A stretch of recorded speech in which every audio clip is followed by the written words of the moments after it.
Est-ce que vous direz qu'Éric Ciotti s'est discrédité en faisant ça? Je pense qu'il ne s'est pas renforcé en faisant ça. Voilà. Mais la situation est plus compliquée que celle qu'on présente généralement. C'est-à-dire qu'il s'est discrédité par la méthode aussi. Il faut prévenu personne, il en a parlé à personne. Bon, mais c'est pas que de la forme. Hein. Ce sont les relations humaines qui sont en cause. Hein. Même si vous avez le droit de le faire, encore une fois, vous ne pouvez pas tout seul décider pour tous les autres. Hein. Même si le président de la République le fait souvent, comme pour la dissolution. Mais c'est plus compliqué au-delà de ce qu'il a soulevé comme résistance et comme révolte de la part de ceux auxquels il n'avait absolument pas parlé de son projet.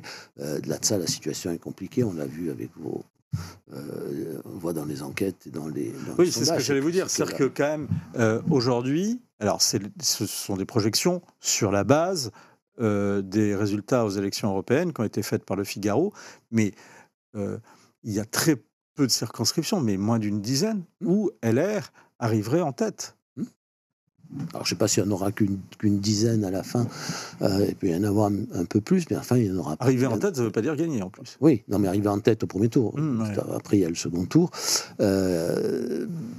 Je ne sais pas combien ils auront de députés. Ce dont je suis absolument certain, c'est que les épisodes de lundi et de mardi n'ont pas arrangé les affaires des candidats au LR à la législative.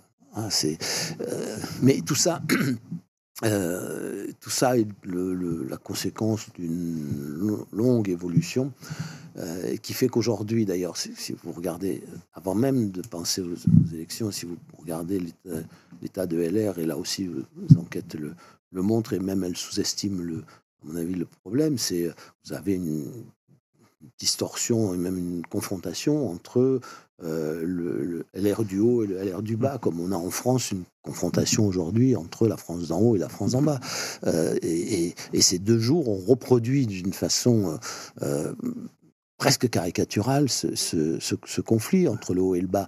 Vous avez tous les élus, les cadres supérieurs, les dirigeants du mouvement qui ont pris fait et cause contre l'Alliance, et puis vous avez une bonne partie des adhérents, alors des sympathisants, mais aussi, il faut tenir compte d'un autre facteur que les sondeurs ne sondent pas aujourd'hui, c'est chez tous ceux qui sont partis pour se réfugier soit dans le vote Rassemblement National, soit dans le vote Reconquête, soit dans l'abstention, soit certains chez Macron, l'écrasante majorité est demandeuse d'une telle alliance. Alors je ne dis pas que c'est bien, je pense que on dit souvent que c'est la seule façon pour LR de survivre, mais c'est une bonne façon de disparaître aussi, quand un parti qui fait 4,7% à l'élection présidentielle. Mais est-ce que c'est pas illusoire, Henri Guénaud, d'un autre côté, de la part des dirigeants LR, par exemple, François-Xavier Bellamy à Annie Genevard, en passant par Gérard Larcher, qui disent qu'ils peuvent gagner seuls de manière indépendante? Mais la question est pourquoi ils ne peuvent pas gagner seuls de façon indépendante. Ils ne peuvent pas gagner seuls de façon indépendante parce que aujourd'hui, le parti, je ne dis pas chacun des individus qui le composent, mais le parti lui-même n'a rien à dire de spécifique sur la scène politique. C'est-à-dire, la question est toujours la même. Qu'avons-nous à dire? Qui sommes-nous si les Français ne savent pas pour qui ils votent et pourquoi ils votent pas pour vous. Voilà, ce parti on dit la clarification de la ligne, mais non, la ligne, c'est pas le fait de savoir si je m'allie aux macronistes ou c'est le discours, c'est à propos. Qu'incarne-t-on, qu'incarne une famille politique sur la scène politique? Donc LR n'a pas de ligne politique, d'après vous? il n'a plus d'identité politique. Il est devenu... Ça, c'est le péché originel de l'UMP, si vous voulez. Il y avait ce que j'allais vous demander. Mais oui, mais il y avait un parti gaulliste avec ses défauts et ses qualités, mais qui avait une grande base populaire, qui était encore imprégné des idées, des principes et des orientations du gaullisme, qui avait une histoire. Bon, et puis il y avait d'autre part, l'UDF qui rassemblait les libéraux, les démocrates chrétiens, les radicaux. On a voulu regrouper toujours ces histoires d'alliance. On a voulu regrouper dans un même parti les familles gaullistes et les familles centristes libérales. Bon, et on a fait un cartel électoral où les gens n'avaient plus grand-chose en commun. Et on a perdu ainsi, mais c'était un peu le but des promoteurs de ce rapprochement. On a perdu notre base populaire et on a perdu le fil d'une politique gaullienne qui avait son originalité, son identité forte sur la scène politique, alors que les choses se passaient très bien. Il y avait des alliances électorales, chacun étant dans sa famille, les électeurs décidaient quel était le poids. Est-ce que vous n'aviez pas vécu ça, Henri Guénaud, déjà quand vous étiez avec Nicolas Sarkozy? Il y avait l'alliance de la carpe et du lapin autour de l'ancien président aussi. Oui, mais alors, vous pouvez pallier ce défaut de mettre ensemble des gens qui n'ont pas grand-chose à voir les uns avec les autres, même s'ils peuvent travailler ensemble, par l'énergie, l'intelligence, la force de caractère de la personnalité, d'une personnalité qui va incarner ses propres idées et rassembler autour de lui toutes les forces vives de ces familles, de ces différentes familles. C'est ce qui s'est passé. Alors, ça s'est passé quand lorsque Jacques Chirac était au pouvoir que l'UMP s'est forgé. Le pouvoir masquait la faiblesse de ce dispositif. Quand Nicolas Sarkozy a pris en main l'UMP et quand il a dirigé la France, son énergie et son intelligence ont masqué la faiblesse de cette organisation. Et puis une fois que cette intelligence, cette énergie sont plus là... Quand il n'y a plus le chef qui incarne à droite, voilà, mais il reste vide. Voilà, vous pouvez pas... Mais les socialistes ont connu le même sort, c'est-à-dire qu'on a rassemblé, ils ont fait finalement un grand cartel électoral où il y avait des sociodémocrates, des socialistes nationaux du genre Chevènement, et il y avait des sociolibéraux. Tout ça, ces gens n'avaient en fait pas grand-chose à voir les uns avec les autres. Tant que la haute stature de François Mitterrand tenait tout ça ensemble, cette faiblesse, elle était masquée. Dès lors qu'il n'a plus été là, les choses se sont progressivement défaites. Les deux partis qui étaient des partis très profondément ancrés dans l'imaginaire politique français, dans l'histoire politique de la France, sinon même dans l'histoire de France, se sont dilués, dissous, défaits. Et on a défait, en plus en faisant l'UMP, on a aussi défait des traditions politiques comme les démocrates chrétiens qui avaient joué un grand rôle, ou les radicaux qui ont été un des piliers de la République pendant un siècle et demi. Voilà, le résultat aujourd'hui, c'est qu'il reste des cartels électoraux, il reste des partis politiques, il reste très peu de vraies familles politiques ancrées dans l'imaginaire politique et dans l'histoire. Henri Guénaud, votre dernier livre s'appelle « À la 7e fois, les murailles tombèrent », allusion à la chute des murailles de Jéricho.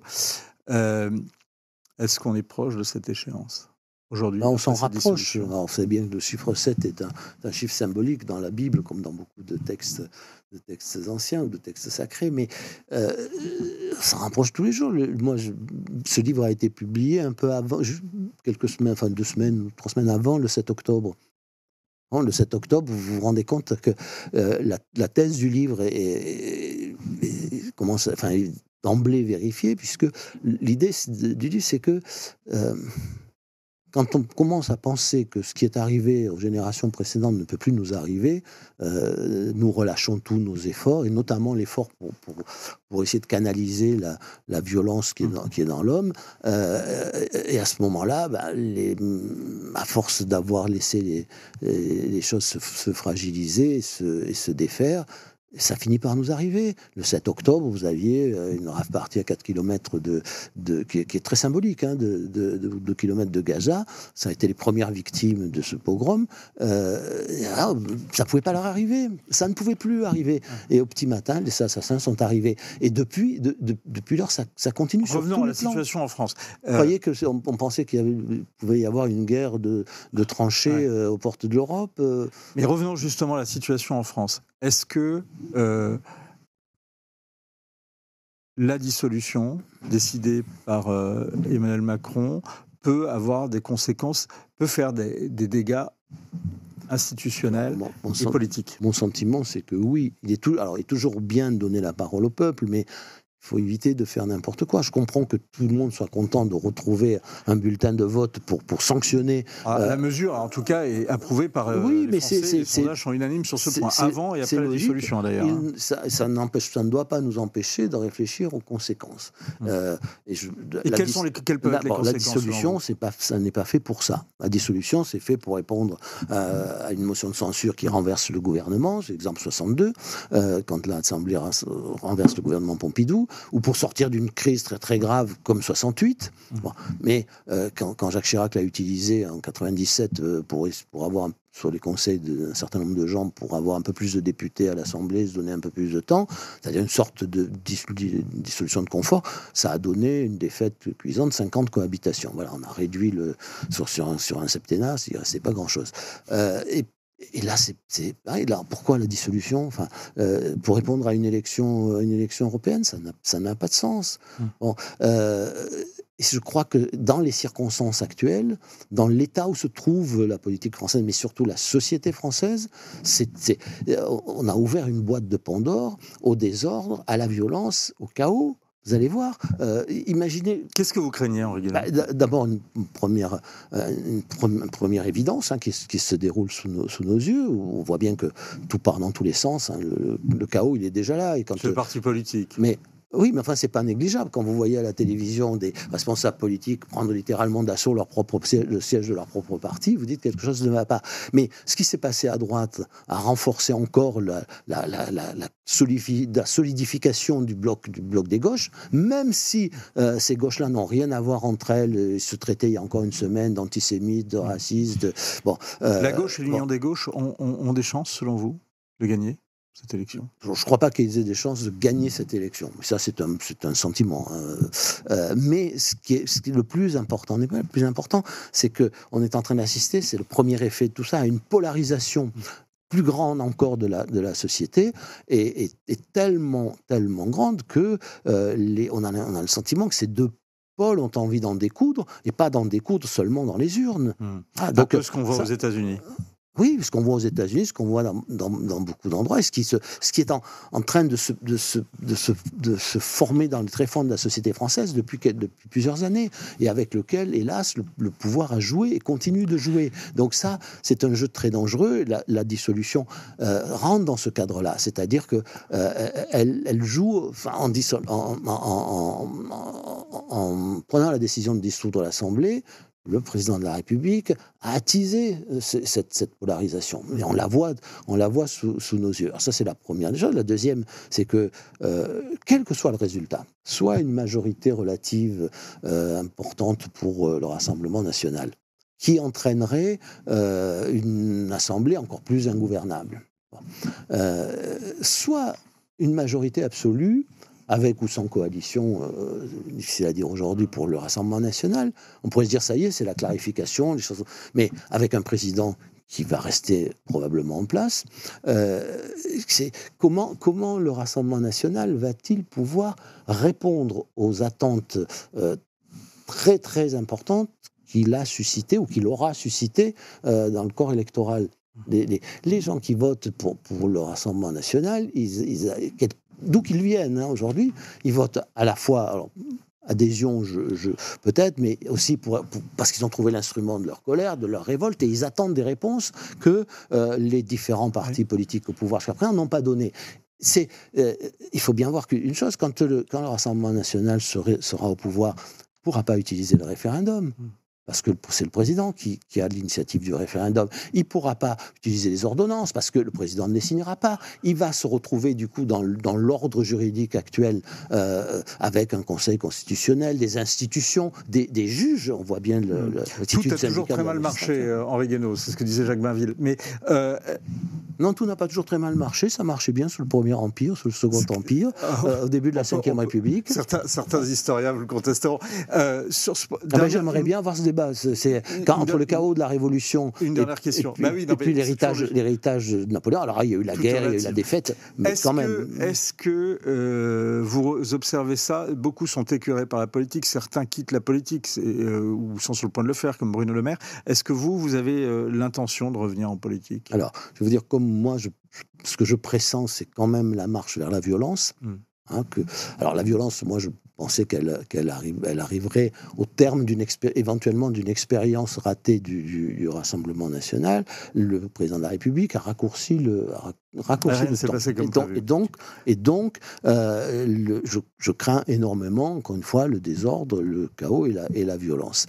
Quand le pays est dans cet état, quand la classe politique en général se trouve aussi incapable de répondre. Quand on a tellement malmené les institutions qu'on a ôté tous les instruments de la politique à la politique, comment peut-on laisser sans rien faire aller le pays là où il va. Je veux dire, moi, j'ai toujours dit que j'en avais fini avec.